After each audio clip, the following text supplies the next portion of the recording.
So what you see on the table are two of my most common carry pistols nowadays. So we're filming this in the middle of summer.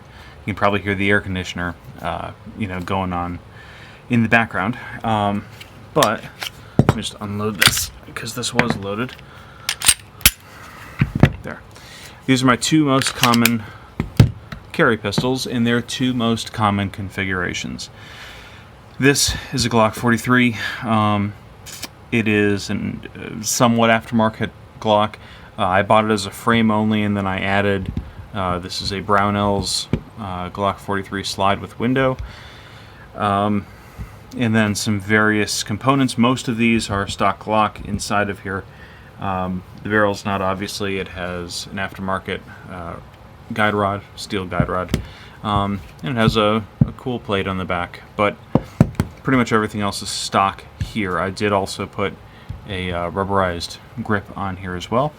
And then this is my Glock 27. I live in Connecticut, as if you've seen some of my other videos you will have known. So both of these guns are Connecticut compliant. Connecticut doesn't have as obscure laws as like Massachusetts or California, but Connecticut does limit you to a maximum of 10 rounds in the magazine. Conveniently, the Glock 27 with a +1 extension is 10 rounds in the magazine, and then you can also have one in the chamber. So this is kind of the best package I can carry. Also, the Glock 43X, the 48, and the Glock 26, if you don't have an extended mag on there, are all 10 round also options, but I'm one of those weirdos. I kind of like the punch of a 40. Of course, the 43 is in 9mm. Right here are the rounds that I carry in there most often. This is a Speer Gold Got 147 grain standard pressure round. The gold dots shoot pretty well out of this gun. They're relatively accurate, and they're medium recoil. Something that I found, though, with the Glock 43 as opposed to the 27, let's see if I can do this in frame here. The 27, because it's so much larger, yes, this does make it a little more difficult to conceal, but the 43 does have a much narrower portion when it comes in contact with your grip. So when you're holding it like this, it tends to shoot back a little more knife-like, whereas the 27, there's more surface area on the web of your hand, and it tends to feel more pleasant on here. They're actually quite comparable as far as overall recoil goes. Sights on the 43 are standard. They're going to be changed out at some point. I just haven't had the time to do that. On the 27, I have the traditional XS Big Dot. This is the Express sight, which does not have tritium in the rear. It just has a single white line. So when it's dark out, all you see is that front tritium post in here, and it actually works really well. I've also cut down a little bit on the finger groove to undercut that, and there's a little bit of grip tape right here from another grip that I had on here, and then it eventually took off. Everything else inside the gun is stock. I put some spray paint on the slide just for fun. It's Krylon, I think, sage green or something similar, foliage green, and I don't remember what they call it, but I just sprayed it on, put some netting on there, and put it on top. But the stock Glock finish is under there just fine. The biggest difference in these guns, though, other than the thickness, now you can see the grip is about the same when you have the extended mag on here. When you take off the extended mag, they're about the same. The 27's a little smaller, actually, in height versus the 43, but again, not that big of a deal. The bigged difference is weight. Now, so both of these have an empty chamber and a fully loaded plussed up magazine. So this is a +2 extension on here, so 8 rounds in the mag, and this is 10 rounds in the mag here. A lot of times I'll carry +1 in the chamber and 10 rounds in the mag on the 27. I don't tend to do that on the 43 because The 43, I'll usually just take 1 round from the mag, put it in the chamber, and leave 7 in here, because the slide is really hard to pull back with a fully loaded mag. But as I was saying, the biggest difference, sorry for the dingy scale, I don't know how well you can see that. The biggest difference though is weight. So we're in grams because that's what we got. Let's see if I can put this in ounces. Hey, look at that, I got ounces. Okay. The 43 plussed up, sorry, not plussed up, just with a full magazine, is 1 pound 6 3/8 ounces. And the 27 is 1 pound 11 3/4 ounces. So you can get an idea that